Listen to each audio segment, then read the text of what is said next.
குலச்சிறை நாயனார் 63 நாயன்மாரில் அவரும் ஒருவர். குலச்சிறை நாயனாரனுடைய குரு பூஜை இன்று ஆவணி அனுஷம்.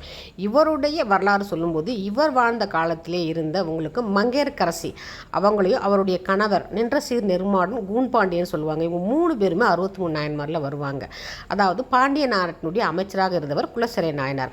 அவர் சைவம்னா அவருக்கு சிவபெருமானம் அவ்வளோ பிடிக்கும். சைவம் தழைத்தவங்கிறதுக்கு அரும்பாடுபட்டவர். ஆனால் அந்த சமயத்தில் பாண்டிய மன்னர் கூன்பாண்டியன் என்ன பண்ணார், அங்கே சமணர்களுடைய ஆதிக்கம் அதிகமாக இருந்தால் சமண சமயத்தை தழுவிருந்தார். ஆனாலும் அவர் மன்னர் மனம் நோகாமல் இருக்க அவருடைய முறைப்படியே சென்று அவர் திருத்த வேண்டும்ட்டு பொறுமையாக இருப்பார். டெய்லி சிவபெருமானை அந்த மதுரையில் இருக்க சிவபெருமானை வேண்டிக்குவார். எப்பா சுந்தரானந்தா எப்படியாவது மதுரையில் சைவம் தழைத்தோங்கணும் அப்படின்னு வேண்டிகிட்டு இருக்கும்போது அதே மாதிரி கூன்பாண்டியன் என்ன பண்ணுறாரு, அவர் திருமணம் நடக்குது. அந்த திருமணம் அவர் துணைவியார் மங்கையர்க்கரசி நாயனார்.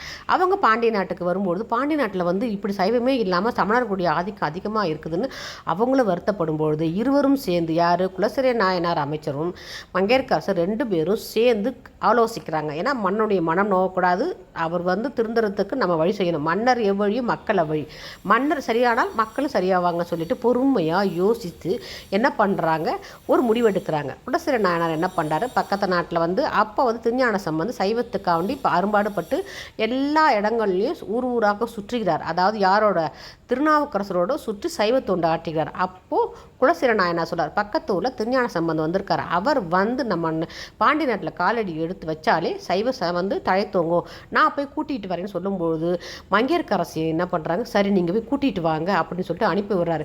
லேசுப்பட்ட காரியரில் கூட்டிகிட்டு வருது. அவர் போய் கூட்டிகிட்டு வந்தால் அவர் திருநாவுக்கரசரோட இருக்கார்.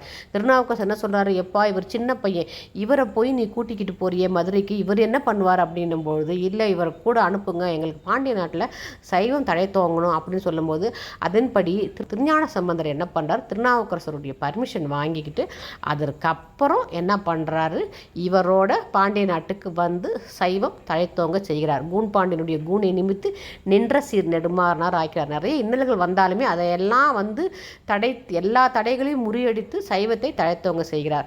அதனால் இந்த வரலாறு நான் பார்க்கும்போது குலச்சிறை நாயனாரும் மங்கையர்க்கரசியும் அதே மாதிரி உங்களுக்கு நின்ற சீர் நெடுமாறும் 3 பேருமே 63 நாயன்மாரில் வருவாங்க. ஆனால் இன்றைக்கி நமக்கு குலச்சிறை நாயனார் அவருடைய குரு பூஜை, அவருடைய திருவடிகளை நாம் வணங்கிக் கொள்வோம்.